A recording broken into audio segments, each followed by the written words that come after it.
That's right, Vinny. Drink up. Get that coffee in you. Yeah. Does this look like coffee from there? Smells like coffee. It's coffee. As far as you know. Because we're going to play some Shatter. I'm ready. And I want you to be totally awake and caffeinated for this pretty sweet PlayStation Network release. All right. When did this come out? This came out last week. All right. And I played it over the weekend and basically played all the way through it. Now, I've heard you say this game is not that long. It is not that long. 10 worlds here. You see they're all open up here. So I believe it's like 7 or 8 waves per. Neon mines. The end of the world. And there's boss fights at the end of each one. We'll start at the very beginning so you Sure. can see the intro to the amazing story of Shatter. Actually, it does have a little cutscene up front that then at the end of the game it also has a little thing on the back as well. So. Well, these spark plugs is obviously the story of how the dude has to get us. What are you doing? Yeah, I don't know. That thing broke, and now subject to BAT 1138. Oh man, I like this music. Yeah, the music in Shatter is awesome, start to finish. Was that the intro? That's the story. There you go. Yeah. So now Interpret that as now you something will. happens. So it's the story of little Vinny, whose 81 Malibu broke down, trying to get to the Life of Agony concert, and you've got to fix the car. Exactly. Wave 1. So I'm the paddle here. Okay, wow, you are a high-tech paddle. This ain't your father's Arkanoid, huh? Right. So you see a few power-ups here, like that one is Unstoppable, which basically gives you some breakthrough powers here. But the real power in Shatter doesn't come from any pickups. It comes from within. It comes from within your paddle, namely the ability to suck. Whoa, I'm good at that. Yeah. Well, yeah. What else? Make a little money on the side. You can also blow. I'm not so good at that. So you can basically do this at any time. You can push push things away from you or suck them in, and this actually Like how does impacts that not figure only in? those particles but also the ball itself. So you see, I can kind of curve the ball around a little bit. That's with the blowing? Yeah, with the blowing and the sucking. This is blowing.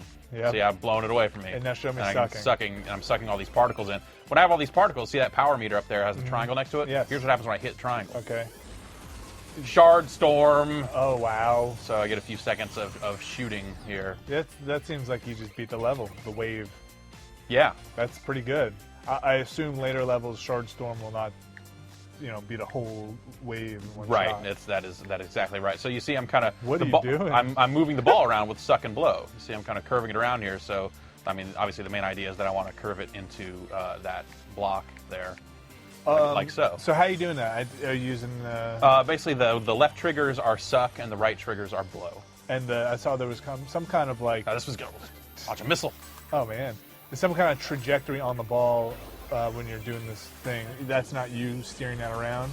You see like the little line there. Here. Yeah, the line shows you where it's going to hit at its current rate, and you can adjust.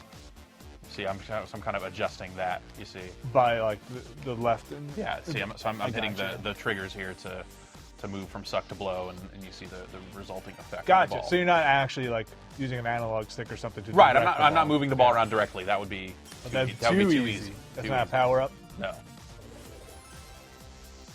And now these blocks here, like that guy who's got some have different designs in them. Is that affecting gameplay at all? It does. So some of them will spit out more particles than others, and then the ones with the nuclear radiation symbol on it blow up when hit, so they destroy most of the blocks around them. Like a barrel, red barrel. Yeah. What else can you tell me about this sucking and blowing? Seems like a pretty big game mechanic. It's great. What? It's basically what makes this game different from something like Arkanoid, where that's all power up based. Here, the only power ups you're going to get are, things that give you more power, and I think the only ones that are really have like direct gameplay impact are the Unstoppable, which I had before. Yep. And there's also Maneuverable, which makes the ball move a lot more in response to your sucking and blowing. That pun doesn't work quite as well. It does not. You are right. But, points for trying. Giant ass. So now, these points that you're gathering, this is the online play. This is comparing your leaderboard to your friend's leaderboard, right? I'm at the top of my friend's leaderboard, so I can't really show you that. But normally, it would actually show you your friend, and we're also not logged in. Right. It actually shows you your friend's score on the bottom left of the screen. Like the next one up, so you kind of have an idea of what you need to do from there. So you see now we're actually breaking these blocks loose. The X blocks stay stable; they never move. Oh, have it. So they'll hold the other blocks in place. Gotcha. So yeah, there's a little bit of physics involved with that. And if the blocks get a little too close, I can hit the square button here and see a little shield there. What was that? That's so I can wipe out the blocks that get close. Like to you? Yeah. Oh wow. Because that happen later on? I mean, look, they're drifting around now. Yeah. So now they're responsive to the sucking and blowing as well. Oh, crazy. So I kind of have to look out for that. If I get hit, I don't lose a ball or anything like that because it's all balls. Yeah. Yes. All balls. This game's pretty good, but it is all balls. I don't know. So it knocks me off the playfield for a couple of seconds, and then I respawn without any huge penalty. Though my multiplier, you see up in the upper right there, that will drop if I let blocks get to the bottom of the screen or if I let them kill me. So that's what makes you want to use the shield. But I assume also, though, the ball could drift by you, right? And then I lose a ball. Yeah, so while you you're don't want to do that. Yeah. I have 4 balls right now. So check out the other thing I do. I can hit the X button multiple times. Yeah. And just go multiple ball. Can you suck them back? Can you suck balls? You can suck the balls towards you, but not back into your paddle. Okay. So there. So once you put the balls in play, they're in play until you lose them or until you finish the level. Really trying hard here to keep it. So once you take out your balls, once you whip out 2 balls, then you get 2 balls out there unless you lose one of them. You can't undo that. You can't take that. No, back. you can. And here's the boss. How do you have a boss in this game? Jeez, this also different. The boss not seeming to respect the playfield here, the boundaries of the playfield. He's trying to crap me up here.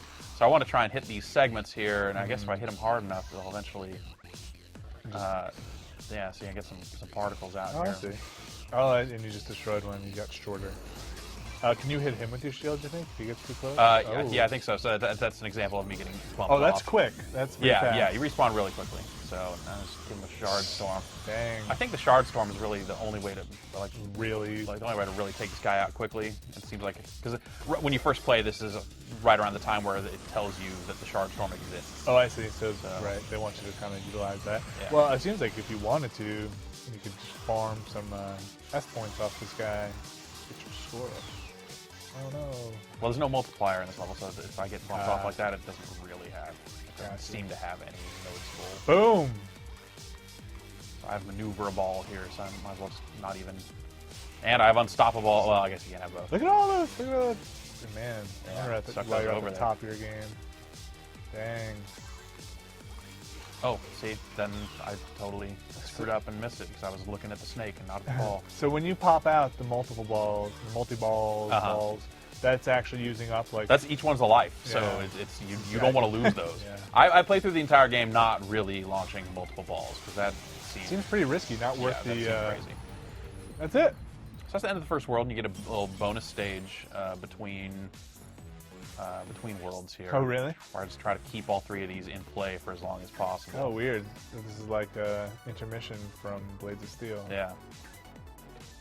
They'll kind of hit off each other, and also I cannot suck or blow in this mode, but they will kind of randomly suck towards the bottom.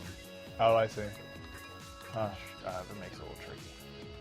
And the screen's doing a lot of shaking. I didn't notice that it did that before. Yeah, but it's more noticeable now.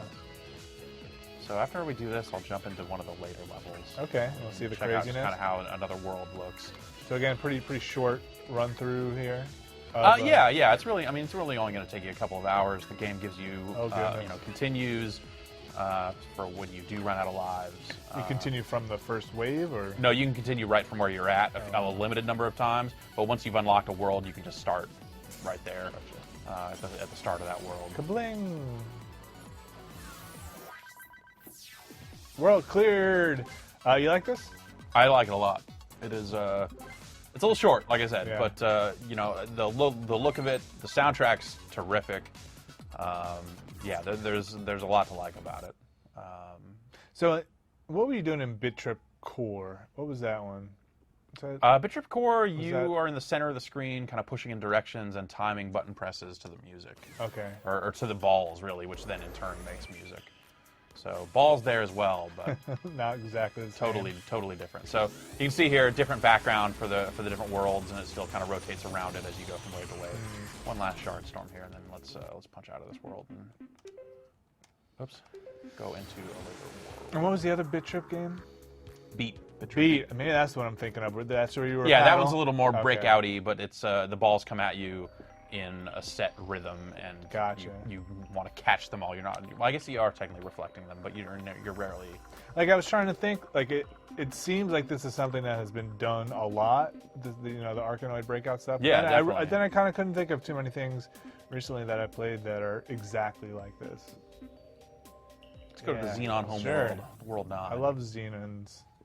Shatter. You don't play this, do you? No, no, you don't. There's nothing, no gameplay. Any motion on this at all? Motion controls? Nope, no motion. How much does this game cost? $8. That's not bad. Yeah, it's not bad at all. I assume they'll probably, I would guess, put at other levels at some point, maybe. The possibility seems there.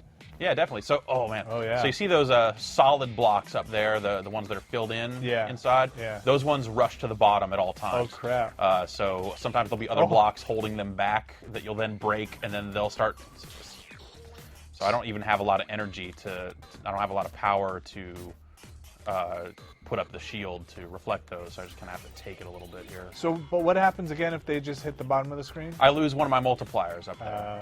So it's not the end of the world. Yeah. Again, you're playing for points here, right? That's the competitive edge. Yeah. Wow. Was it hard?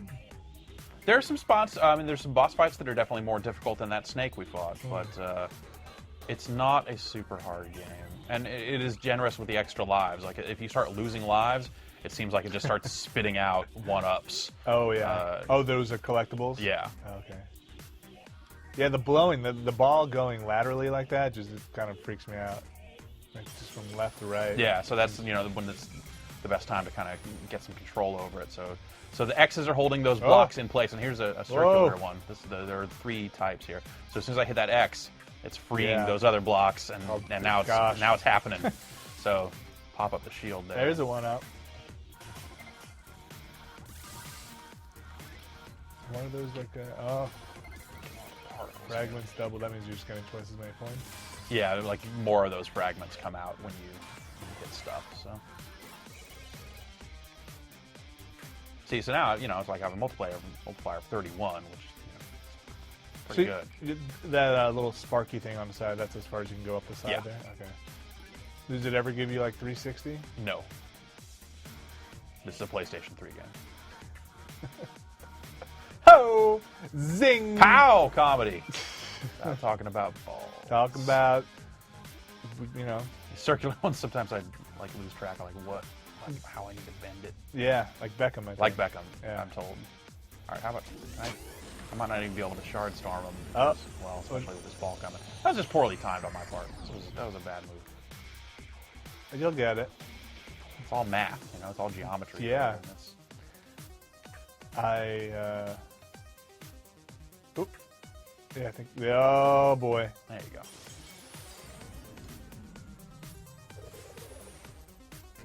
Switching back and forth. So, not that many variety in the weapons, but blowing and sucking. Yeah. The Arkanoid of 2009. Yeah, it's like I said in the review, it kind of this is just crazy. It does for in a lot of ways it does for the Arkanoid style kind of block breaking game what Geometry Wars did for the dual joystick shooter. Like, it's not a huge departure from what's come before it, but it brings to it a definite sense of style that wasn't necessarily present until now, and adds enough kind of new mechanics with the sucking and the blowing to change it up. And I think that's probably the coolest part. Oh, yeah, for $8. And $8. It kind of depends on your world view as to whether or not $8 is sure. a lot of money or not a lot of money. for this game, it feels like it's not a lot of money. I mean, and I ended up spending about twice that on Shatter because the soundtrack's also available for purchase. You can get a downloadable version for $10. So it's actually the soundtrack's actually more expensive than the game, which you know, is kind of crazy. Which is kind of crazy. Like, there's no. Is there any kind of like sound test mode in this where you just listen to stuff, or like from the menu? Let's check. I don't know. Yeah. I think we've seen enough. Where'd you get the soundtrack? It's the developer has it up on their site for purchase. So.